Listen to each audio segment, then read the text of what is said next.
Sipag naman ma-vlog. Hindi lang siya nag-vlog. Nagme-makeup artist ka na. Oo, pero starting pa lang. Huwag mo muna akong kunin. Beginner What made you start? Girl, kasi every time din kasi na nagkaka-events, chismisa na kami. Every time din kasi na nagkaka-events yung mga relatives ko, Ikaw nagme-makeup. sister ng boyfriend ko. Sa akin sila lumalapit. Parang before, wala lang yun for me. I don't really know. Pero parang this year, kasi dalawa yung na-makeupan ko. So parang enjoy ko siya. Parang that time gusto ko mag-detox. Gusto ko ng mga electrolytes and everything. Hi! Hello po! Hi, what's up guys? Like, comment, and subscribe. Kamusta ka naman dyan? Miss Kate, mag-hi ka naman sa vlog ko. Hi, Lu. Hi, vlog.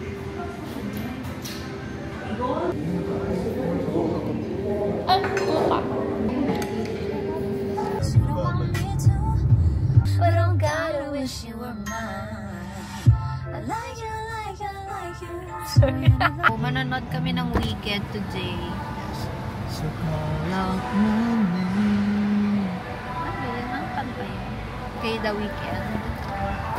Ayun na, meron. Manonood kami ng Weekend. Halang, kaya mo kinanta yung Call Out My Name. Ito yung mall entrance, Daddy. Ito po, opo. Ito? Opo. Opo! Alam niyo ba, meron akong trauma sa pagpapark sa tabi ng poste. Kasi, nakwento ko na ba? Parang hindi ko nakikwento sa vlog yun eh, no? Parang pangatlong araw or pang-apat na araw pa lang ata nitong sasakyan. Like, bagong-bago pa yung sasakyan. So, syempre, hindi pa ako sanay mag-park. Oo, makakalapas ako. Itupi mo na. Pwede ko na itupe, hindi ka maano. Kasi, imagine, itong side mirror na yan. Nagganto din, same situation. May poste, side mirror nakabukas. Tapos, hala na dire-diretso ko na mag-reverse yung sasakyan. Tapos, sumabit yung side mirror sa poste. Gumanon yung yung side mirror na ganyan. Gumanon siya. Oh, hindi. Open mo yung sasakyan. May pinto ka. Apa. Medyo na-anxious ako every time magpa-park kami sa tabi ng malaking poste. Kasi literal, ayun yung first damage ko sa sasakyan. Lagi kaming busy. Etong nakaraan, ang dami kong minake-upan kasi nga nagtitake na ako ng clients, di ba? MUA ng atin mo. So, ngayon lang kami makakanood. And sobrang sinigit lang namin to. Dapat papanoorin namin si Efren Bata Reyes today. Yo. May binili kaming ticket sa billiard hall malapit sa amin na guest si Efren today. Kaso kinancel. Nakaayos na ako and all. Tapos okay lang naman kahit hindi kami umalis, kahit nakaayos ako. Pero nang hinayang siya sa get up ko today. We're back sa Cafe Breton. Yan. The ultimate, the number one choice sa order dito. Sausage platter. Sausage platter. In-order ko din yan before. Kaso kasi, meron kaming hash brown tsaka sausage sa bahay. So parang, nitong mga nakaraang linggo, no? Twice na nating inulam yan for breakfast. So, nag-spaghetti na lang ako. Ito rin yung another favorite order ko dito.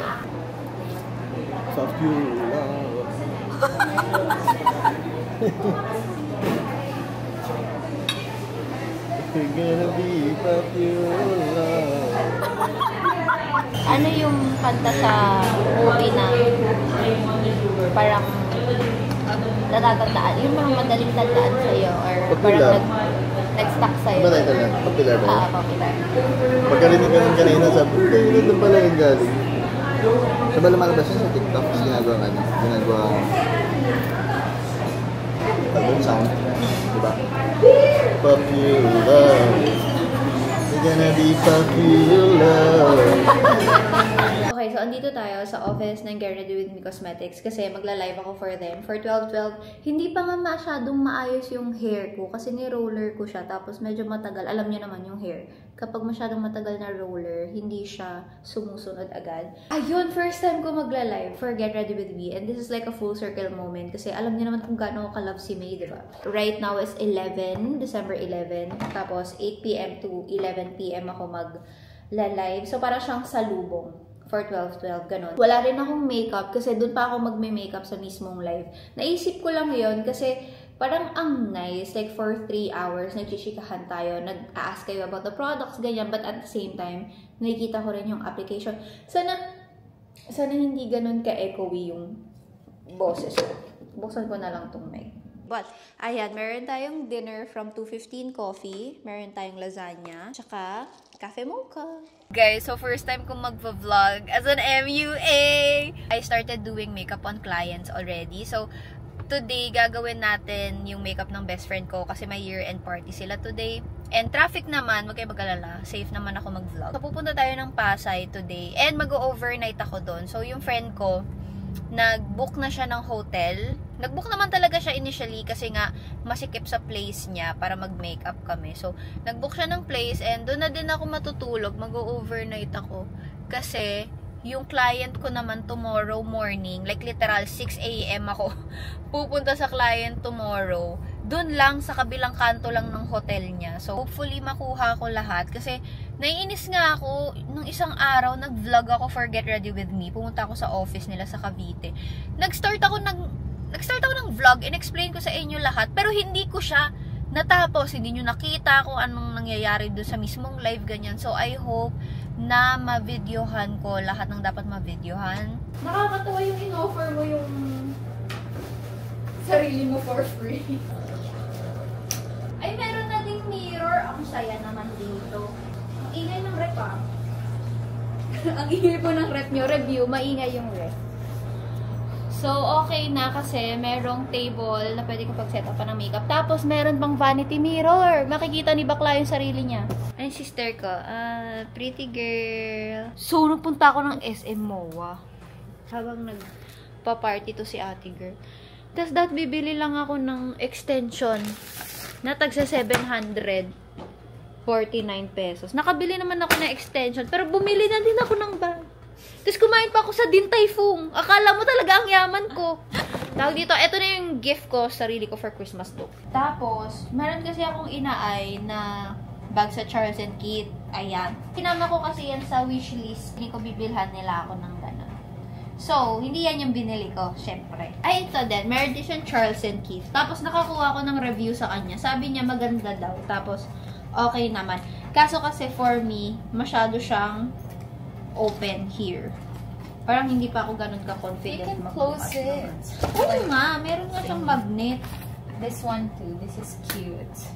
Yeah, I'm a lover of Charles & Keith. Yeah, actually ako, parang pang-5 bag ko na ata to ng Charles & Keith. Tapos, naka-5 sapatos na din ako sa kanila. Kasi matagal naman talaga, in fairness naman talaga sa Charles & Keith. This is the bag. It's so big. In comparison. Ito kasi ng malaki. So, ayan. Mas malawak siya, pero parang halos same lang kasi mas matangkad ng isa. Today is a very busy day. Actually, alas 3 na 3:30 na.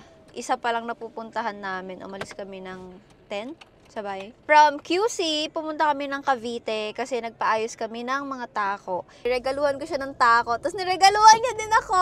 Like early Christmas gift namin sa isa't isa. Anyway, very into billiards kasi si Babsi ngayon. Tapos ako, saling cute-cute lang ako. Pero ayun, nakakatuwa naman binilhan niya ako. Parang appreciation daw kasi nga, sinasamahan ko siya kapag wala siyang maayang mga friends niya. Medyo matagal kami doon kasi ang dami rin nakapila pagdating namin. Tapos buti na lang, pumunta kami today kasi sarado na pala siya simula bukas. 27 na ulit siya babalik. Cavite number 1, pangalawa pupunta tayong Ayala, Makati kasi doon ko bibilin yung gift ko for my dad. And yung gift ko sa dad ko, nakakatawa kasi siya talaga yung nagsabi na ito yung bilhin mo sa akin. Kaya siya nag-send kasi nagpapabili ako sa kanila ng Charles & Keith na bag. Sabi ko, ito lang yung gusto ko sa Christmas. Ganyan, nagpaparinig ako. Tapos inaasar namin ng mom ko, daddy, nagpapabili si, Chai. Chai is my nickname. Daddy, nagpapabili si Ate Chai ng bag daw. Tapos sabi ng daddy ko, anong bag? Ano ka bata? Anin mo yung bag? Papasok ka ba sa school? Alam ko naman di niya ako matitiis pagdating niya dito. Well, anyway, so ayun yung plan ko. Hindi ko bibilin yung bag for myself kasi alam kong bibilhin yun ng dad ko for me. Pero matalino na yung dad ko. Feeling ko nakaka-cope up na din siya sa pambubudol ko sa kanya. So sabi niya sa akin, bilan mo ako nito, bibilin ko yung bag mo. Sabi niya. So bibilan ko siya ng ganun. Mas mura naman yun compared sa bag na gusto ko. So talagang dadayuhin natin yung Ayala Makati para doon sa gift niya na yun. Uuwi pala sila ng 20. Siguro by the time that you're watching this vlog, nandito na sila. Babsi, naisip ko kagabi, nagva-vlog lang ako ng masipag consistently pag nandito yung parents ko. Para every time na nakakapag-post ako dito, nagulat na lang kayo na, ay, nakauwi na pala sila ulit. Oo, kasi for a whole year, hindi ako nag-vlog at all. Actually, parang start pa lang ng December, nagpa-plan na kami ng mga ganito. Tapos ngayon, December 18 na, hindi pa rin kami kumpleto sa mga kailangang gifts namin. Tas, kasi ngayon, syempre, yung mga gifts namin, as Lou and Seth. Vote na kami sa card nakalagay. Hoy, seedless grapes, 71. Kalahating kilo, 70 lang, be. Nabili na namin yung kay daddy. Hindi ko na kayo sama sa loob. Kasi nga, nakabili kami dun sa Makati Central Square ng 2 pang regalo. So, ngayon nandito kami sa Mega Mall. Diyos ko po, after siguro magwa 1.5 hour na traffic from Ayala, Makati lang to Mega Mall. Tapos ngayon nakapila pa rin kami sa parking. Nandito kami for another 3 gifts naman yung pupuntahan namin dito. Tapos, gustong-gusto na namin bumaba. Gugutom na ako. Actually, parang hindi pa nga tayo nagla-lunch, no? Ang huling kain namin kanina mga 10:30. McMuffin lang sa kanya.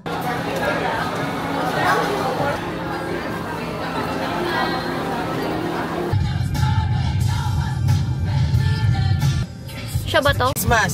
Merry Christmas, Prince! Bye-bye! Guys, yun si Prince. Si Prince ay matagal na naming friend. Tuwing dumadaan kasi kami dito sa specific, dito sa may Robinson's Galleria, nagbebenta kasi siya dito ng sampagita. Tapos tuwing gabi lang. Di ba dumadaan tayo dito ng hapon? Tapos sinasadya namin na dito kami dadaan sa baba. Hindi doon sa overpass. Kasi nga, para makita namin si Prince. Kasi mabait to. Tapos ngayon, pag stop namin dito, naka-ready na actually yung pera ko. Kasi nga, baka nandito yung bata. Nakalimutan ko nga yung name niya. Iniisip ko rin yun kanina. Sabi, ready ka ng cash. Oo, naka-ready na ako ng money. Kasi nga, binibilhan namin siya lagi ng sampagita. So, bumili kaming sampagita. Hindi ko alam kung worth magkano to. Sabi ko, pabili ako isa lang. Tapos sa kanya na yung sukle. Ganun. So, ayun, si Prince mabait yun. Tapos tinanong ko, sabi ko, ikaw ba yan? Sabi ko sa kanya.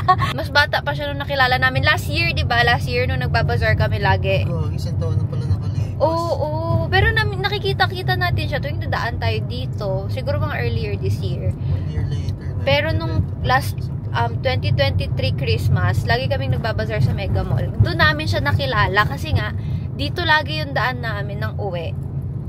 Tapos ayun, every night, nakikita namin siya. Bumibili kami sa kanya. So ngayon, nakita ko siya. Sabi ko, babe, ito na ata siya. Sabi niya, hindi siya yan. Ayaw niya pa ang babaan ng bintana. Sabi ko, siya yan! Kaya nung kinatok niya, nung kumatok siya dito, sabi ko, hala, singkit siya yun. So, binaba ko. Sabi ko, ikaw ba yan? Sabi niya, mamo ko to. Tinanong sa kanya kung naalala niya pa tayo. Sabi niya yung may kasamang aso daw. So, tama nga. Tayo nga yun. Ayun, ito, ganun yung lagi sa mga bata. Bago kanya bigyan ng something, magtatanong muna siya ng ng mga pa-quiz. May pa-quiz muna siya nauuna. So, tinanong niya, I feel like ayun yun, kung sino pumatay kay Lapu-Lapu. Tapos, hindi niya kilala. So, bumalik siya sa mga kaibigan niya. Kasi hindi niya pa daw napag-aaralan sa school. Sir, tinanong niya, no? Magellan daw, sir. Sinagot niya. Oo, nung bumalik tayo, sinagot niya. Tangi! Sino pumatay kay Magellan? Si Lapu-Lapu. Naunang mamatay si Magellan, te. Kasi siya yung foreigner. Baliktad. Basta, Lapu-Lapu and Magellan lang yun.